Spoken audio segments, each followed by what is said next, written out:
Bienvenido a la Escuela Apostólica y Profética Peña de Águilas. Estos videos que vamos a analizar la historia del pueblo de Israel están vinculados a mi libro Intifada. Puedes adquirir el libro en internet y también te puedes inscribir si quieres que tengan un valor curricular.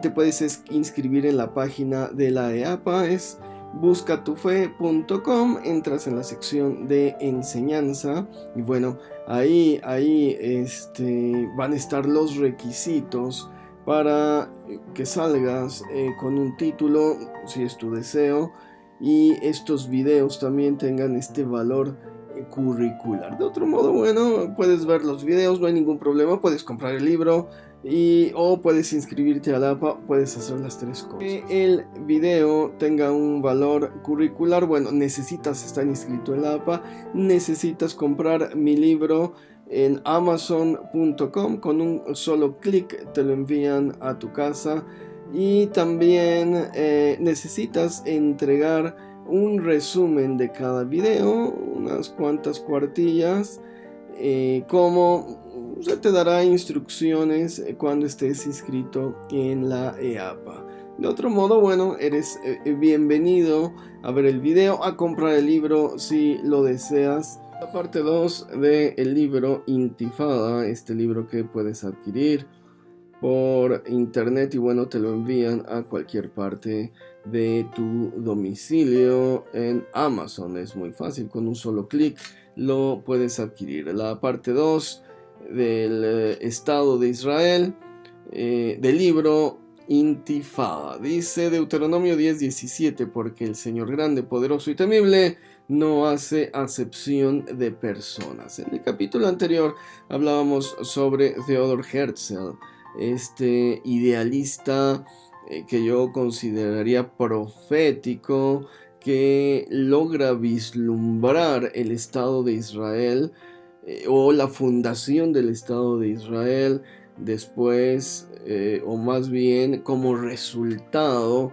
de una oleada de antisemitismo muy interesante y muy centrado.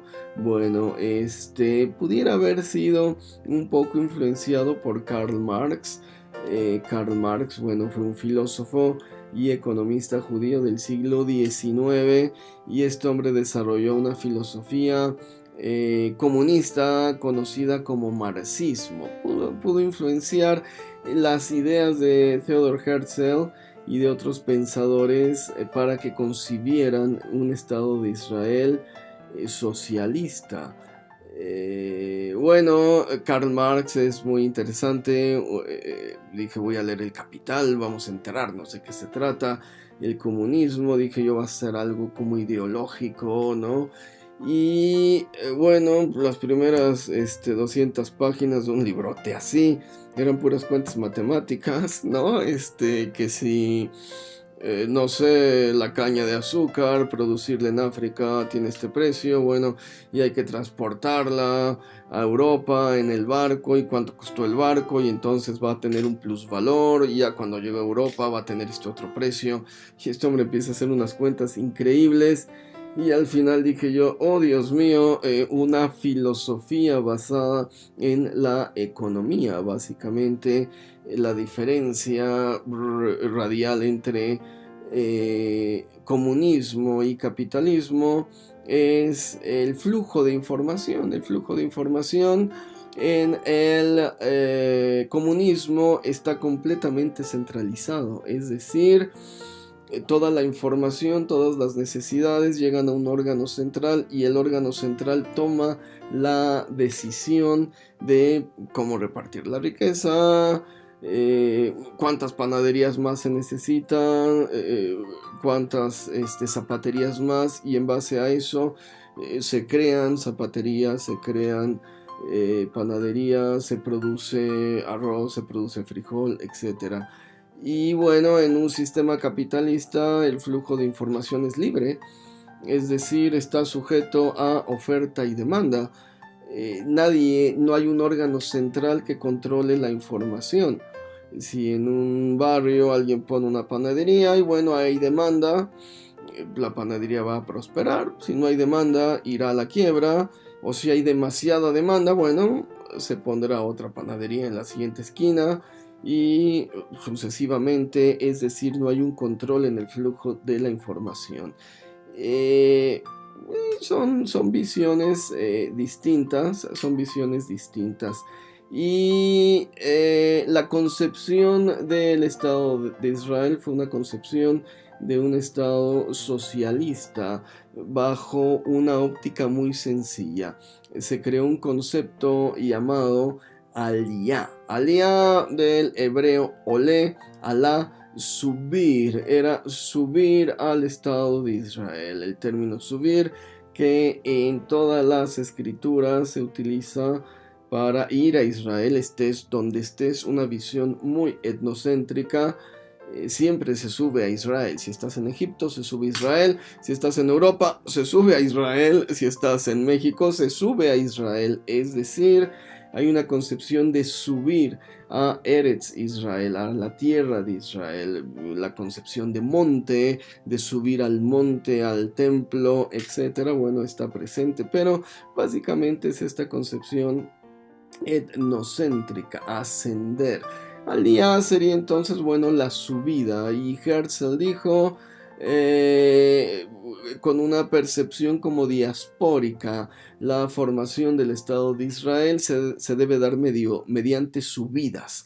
Es decir, entre más y más gente empiece a migrar hacia Israel, más gente judía, practicante del judaísmo, o judíos no practicantes del judaísmo. El Estado de Israel es un Estado como tal, y bueno, hay ciudades muy religiosas donde hay una mayoría religiosa, Jerusalén por ejemplo, y hay ciudades muy seculares donde hay una mayoría secular, Tel Aviv por ejemplo. Entonces bueno, se trataba de que más y más gente que se consideraba judía, fuera practicante o no del judaísmo, hiciera aliyah, simplemente subiera a Israel. Y esto fue una concepción como de diáspora. Vamos a regresar, vamos a retomar, vamos otra vez a subir a la tierra de Israel. Y bueno, como sucede con toda la diáspora, de acuerdo a los conceptos de Stuart Hall, se crea un Israel imaginario en la mente, por supuesto, y se forma una cosa completamente distinta. Es decir, la persona en el exilio está pensando en el Israel bíblico, en el Israel de los reyes, en el Israel del rey David, en el Israel del rey Salomón. No sé, el cristiano incluso tiene una concepción distinta de Israel. Cuando va uno a Israel, bueno, el cristiano casi está esperando ver a Jesucristo ahí caminando, a la gente vestida con túnica, así me explico.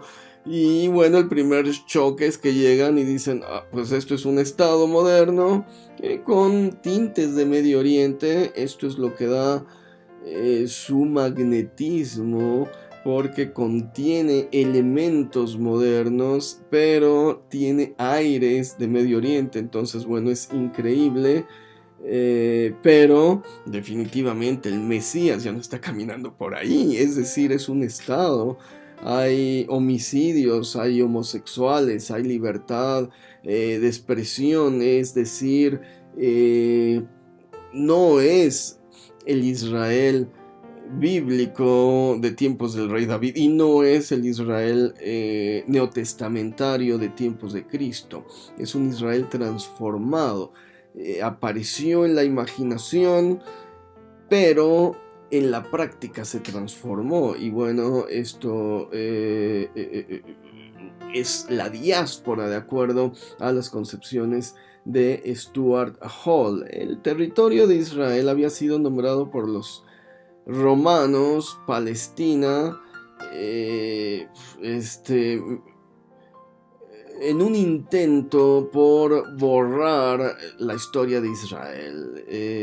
Dijeron, vamos a nombrarle Palestina, y a Jerusalén le vamos a poner Aelia Capitolia.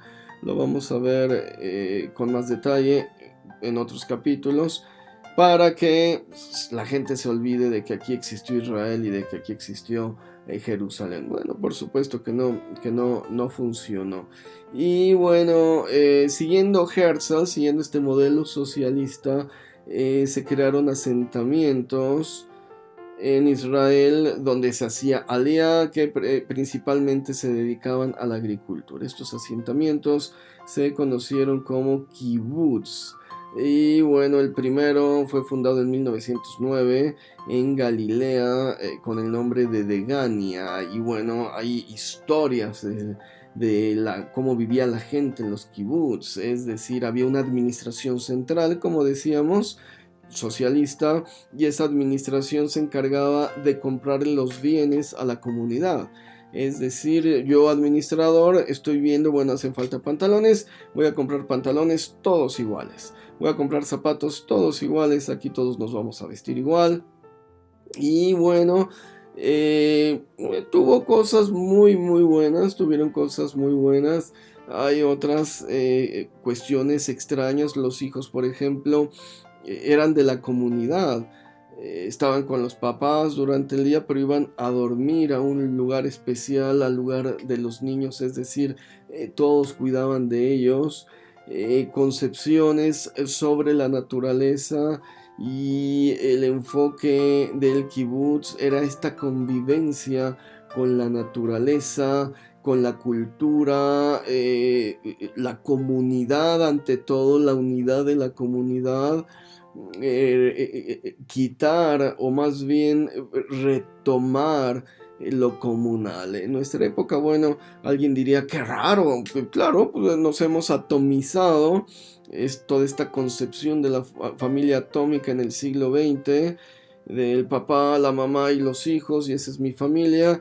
Y en el siglo XXI el individualismo, soy yo individuo y pienso en mí y nadie más me interesa, ya ni mi familia me interesa, ni mis hijos, soy yo y menos la comunidad. Bueno, la idea del kibutz a principios del siglo XX era una idea todavía de comunidad. Vamos a vivir en comunidad, en armonía con la naturaleza y con todos los que están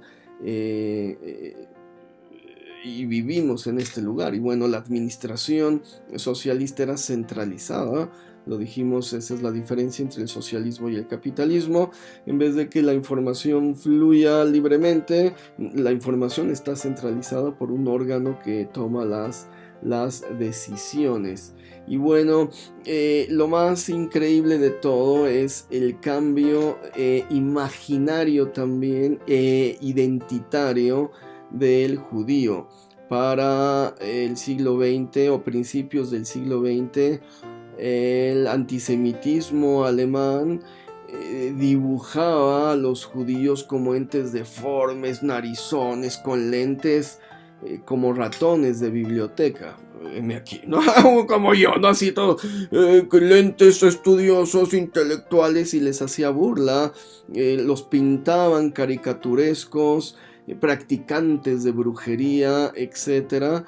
Y bueno, el kibutz le viene a dar una idea distinta al judío, viene a dar una idea de grandeza, de fortaleza, de mira, me estoy con el arado, mira, me estoy con la tierra dándole a mano, soy una persona alta, grande, guapa, rubia, de ojos azules, y lo hacen de manera exitosa, cambian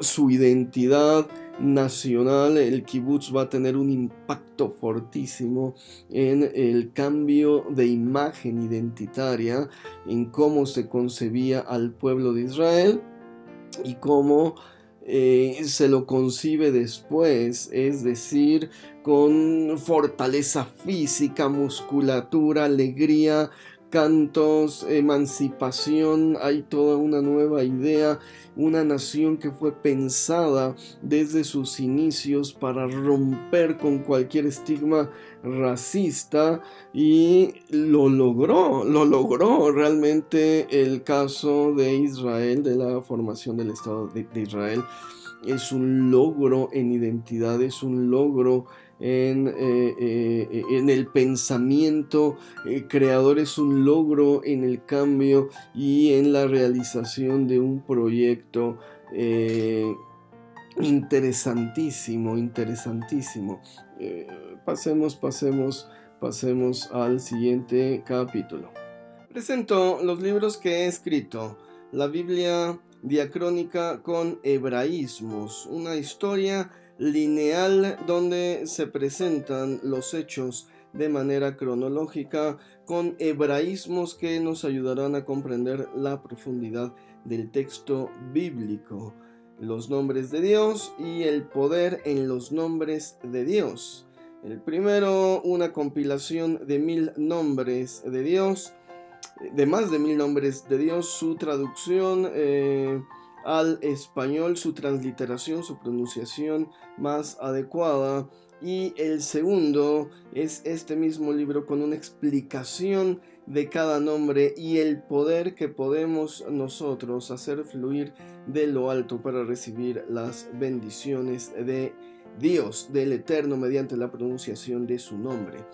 Interpretaciones bíblicas sefardíes, son interpretaciones bíblicas de la comunidad judía que vivió en España entre los siglos XII al XVI, y finalmente toda la serie de mis libros sobre el Talmud.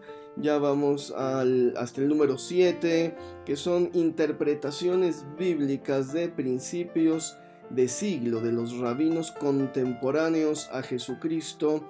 Todo esto visto a la luz del Nuevo Testamento para entender nuestro cristianismo desde una matriz judía. Todos los libros los puedes adquirir en Amazon, en Editorial AMI aquí en México, en Amazon de manera internacional. Los envían a cualquier parte del mundo directamente a tu casa. Espero que estos textos sean de beneficio para tu crecimiento espiritual, académico, para que dejen algo, un legado en tu vida. Aquí están, te los presento.